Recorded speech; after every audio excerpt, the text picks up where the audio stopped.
ભવ બ્રહ્માદિકને છકને લઈને વિઘ્ન આવ્યા માટે દાસના દાસ થઈને રહેવું. દાસના દાસ થઈને રહે તેને વિઘ્ન નડતા નથી. જો વીમો ઉતરાયેલો. આ સત્સંગમાં જે પ્રકારના વિઘ્ન આવે બધા વિઘ્ન છૂટી જાય દાસના થવામાં. અનેક પ્રકારના વિઘ્ન છે સત્સંગમાં, પણ દાસનો દાસ થાય ને બધા વિઘ્ન વિદાય. બધા વિઘ્ન વિદાય. અલવિદા. ઉપડો. તમે કોઈ મારું બગાડી નહીં શકો. સિક્યોર, ફૂલ સિક્યોરિટી ગાર્ડ.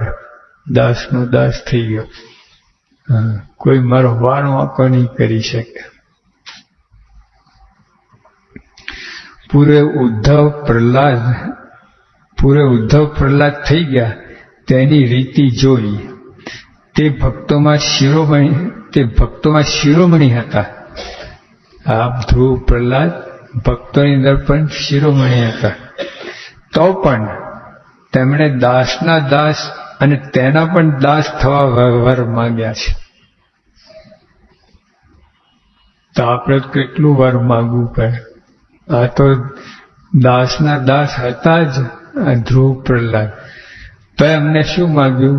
ભગવાન કહ્યું તારે દાસના દાસ થવાનું માગ્યું. આપણે તો સૂઝ જ ના પડે. માગવાના હોય તો ઊંધું છતું માગી બેસીએ. હા તો મગાય જ નહીં, સમજાય જ નહીં, પકડાય જ નહીં. દાસના દાસ થવાનું માગ્યું. નિર્કલ ઉત્તમ નિશ્ચય બોલીએ છે, રોજ માગીએ છીએ. શું આવે બોલે?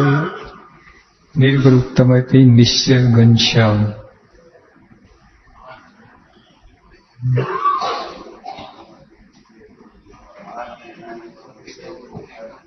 દાસ દાસ રોજ માગીએ છીએ. તો બાપના બાપ થઈને ફરીએ છીએ. બાપના બાપ થઈને ફરતા ફરતા આ માગીએ છીએ. દાસના દાસ થવાનું. રોજ માગીએ, રોજ. નિર્ગુત્તમ નિશ્ચય આરતીમાં આવે છે ને, રોજ માગીએ.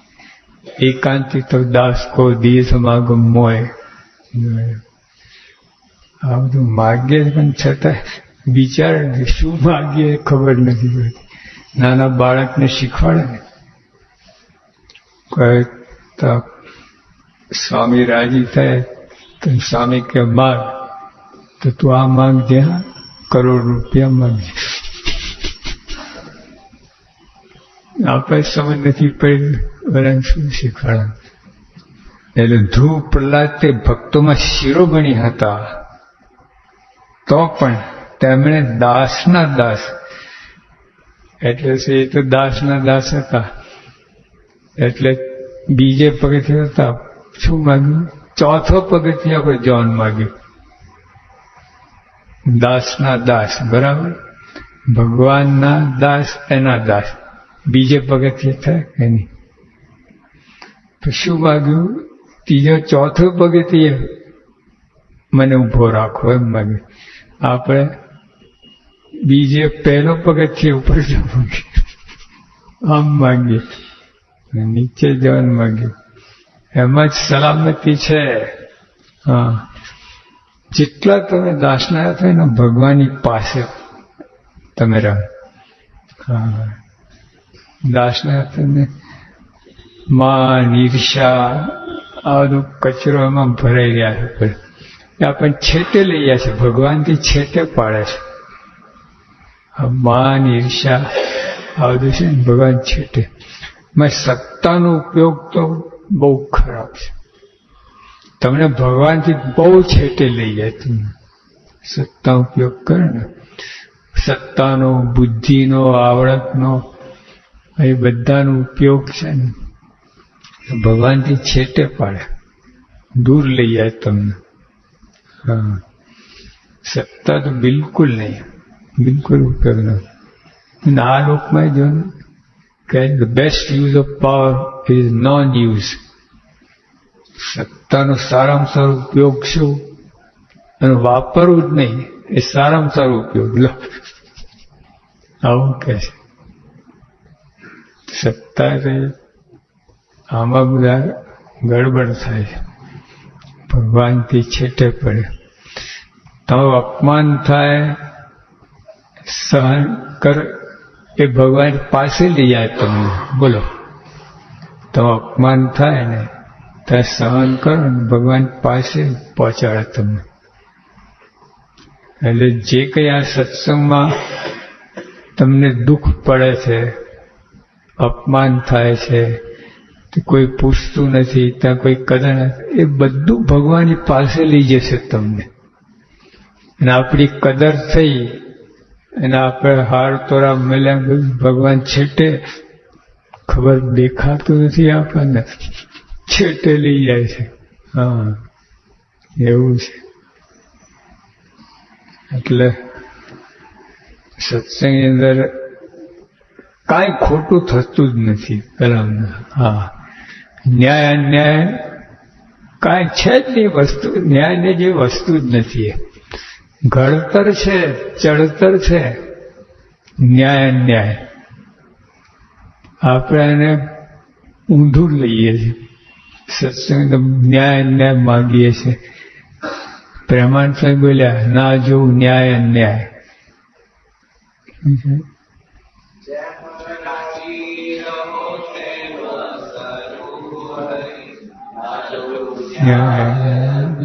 જો આ પકડો, ભગવાનની પાસે જવું છે. ન્યાય અન્યાય, અન્યાય છે તો રાજી થો. ભગવાન પાસે તમે જઈ રહ્યા છો. આ ભગવાનની રીત છે. આ બધું પોતાની પાસે લાવવા માટે. તો આમાં જો ન્યાય મળે ને તમને, ભગવાન ભૂલી જ જવાય. હા, તમે માન મળે, ભગવાન ભૂલી જ જવાય. ભગવાન છેટે દેખાતો નથી. લોભામણું છે. હા, તમને એમ લાગે ભગવાનની પાસે જઈ રહ્યા, ભગવાનનો રાજીપો છે. ન, અપમાન થાય, અન્યાય, એમાં જ ભગવાન રાજીપો, ત્યારે આ બધું થાય. હા, ભગવાન પાસે લઈ જાય. એટલે કહેવાનું કે સત્સંગ ન્યાય અન્યાય જેવું માન અપાયું છે જ નહીં. આ વાત સમજાય, દાસના દાસ તમે વાંચો ત્યારે તમને બધું સારું લાગે, તમને ફાયદાકારક લાગે. અન્યાય થાય, અપમાન થાય, એમ કે નહીં તો આપણે સહેજે તમે જો ગમે એવો ભક્ત હોય પણ જો અખંડ સ્મૃતિ થઈ મુશ્કેલ છે. અને જેટલું માન સન્માન બધું થાય ને એનું ભગવાન ભૂલાય છે. તો પછી ભગવાનની ગરજ રહેતી નથી. અન્યાય થાય, અપમાન થાય, ભગવાન યાદ રહે. ભલે દુઃખી પણ યાદ આવે કરે ભગવાન. ભગવાન બાજુ વરે, ભગવાનની પાસે બેસી રહે. જો તમને સન્માન થયું, ન્યાય મળ્યો, આ બધું થયું ને, ભગવાન ભૂલાય. ભગવાન બાજુ બેઠા તો ભગવાન યાદ ના. બોલો, આવું છે. એટલે ટૂંકમાં સત્સંગમાં ન્યાય અન્યાય આ બધું કંઈ છે જ નહીં. બધું સાધન જ છે આપણને ઘડતર માટે. હા, અન્યાય રૂપી તમને ખરેખર ઘડી નાખે. ન્યાય માગો ને ગયા, એમાં જો ત્યાં નિષ્ઠા હોય, મહિમા પછી આ બધું થાય ને તો એકદમ એસ્કેલેટર સ્પીડ, તમે રોકેટ સ્પીડમાં વધી જાઓ. નિષ્ઠા છે તમને, પછી મહિમા છે ભગવાનનું, અને પછી અન્યાય થાય, પછી અપમાન થાય, એકદમ તો ઉપર લઈ જાય. હા, સત્સંગ ન્યાય અન્યાય બધું છે. ઘડતર ક્રમ છે. આ સિલેબસ જે કહીએ ને, જ્યાં મિલિટરી વાળા છે, અમે એનસીસીમાં હતા, કોલેજ ભણતા હતા, કેમ્પમાં ગયા, ત્યાં માર્ચિંગ કર્યા હતા. ખાડા ટેકરા અમને અંદર માર્ચિંગ કરાય. હવે રસ્તો ફર્સ્ટ ક્લાસ હતો, એ મૂકીને આમાં નહીં જાય. એમાં એક વિદ્યાર્થી બોલ્યો, સાહેબ આ રસ્તા અબજો રૂપિયાનો રસ્તો મૂકીને ખાડા ટેકરા ક્યાં માર્ચિંગ કરો, एकदम बगड़ा। उल्लू के बच्चे वो लड़ाई में ऐसा रास्ता मिलेगा, लड़ाई पे ऐसा रास्ता है, ट्रेनिंग આપે છે એને અક્કલ નથી, એવું નથી, મૂર્ખ નથી. ત્યાં લડાઈમાં જંગલમાં બધું દોડા દોડી મારામારી ભાગમ ભાગે ખાનાવા રસ્તા મળે તમને. ત્યાં સત્સંગની અંદર પણ એ જ રીત છે. ખાડા ટેકરા આમાં ત્યાં કુદાડે ભગાડ્યા કે એમાં ઘડતર થાય. સીધા રસ્તે જો વિઘ્ન દોડ નથી આવતી, એક રેસ છે વિઘ્ન દોડ. સપાટમાં તો બધા દોડી જાય, વિઘ્નોમાં તો દોડીને પેલો આવો ને એ ખરો. આ સત્સંગ એ વિઘ્ન દોડ છે. હા, બ્રહ્મરૂપ થવું ને વિઘ્ન દોડ. બધા ઉભેલી કથરીને ઠેકીને પાર પહોંચી જાઓ ભગવાન પાસે.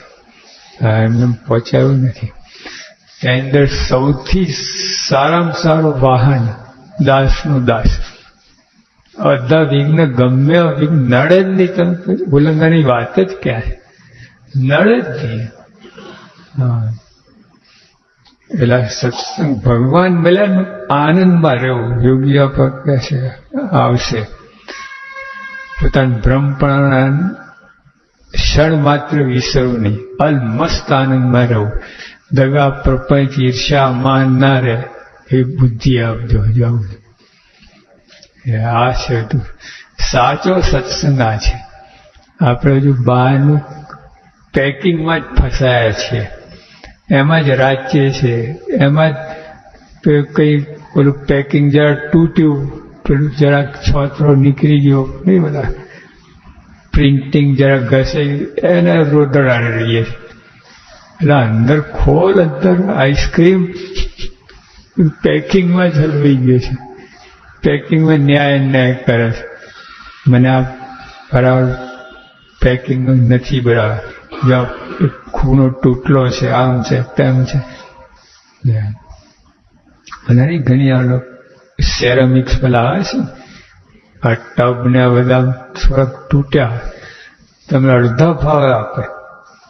આમ જોવા જાવ તો 90% સારું છે, 90% ભાવ આપવો, એને 50% જરાક કરે. સત્સંગમાં એવું છે. હા, તમને થોડોક અન્યાય થાય એની સામે તમને કેટલો લાભ થાય છે કે અન્યાય નથી, એ સમજ પડે તો.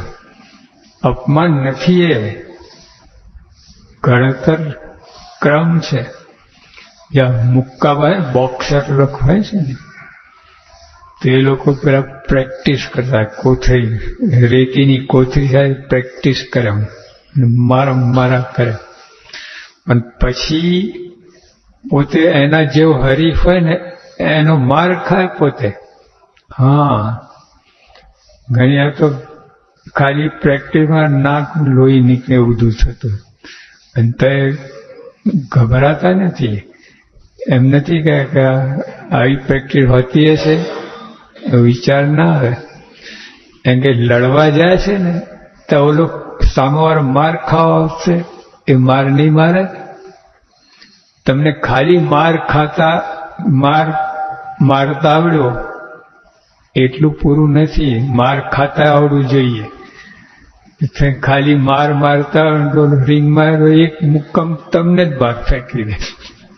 માર ખાતા ના આવડે, બે આવડવું જોઈએ.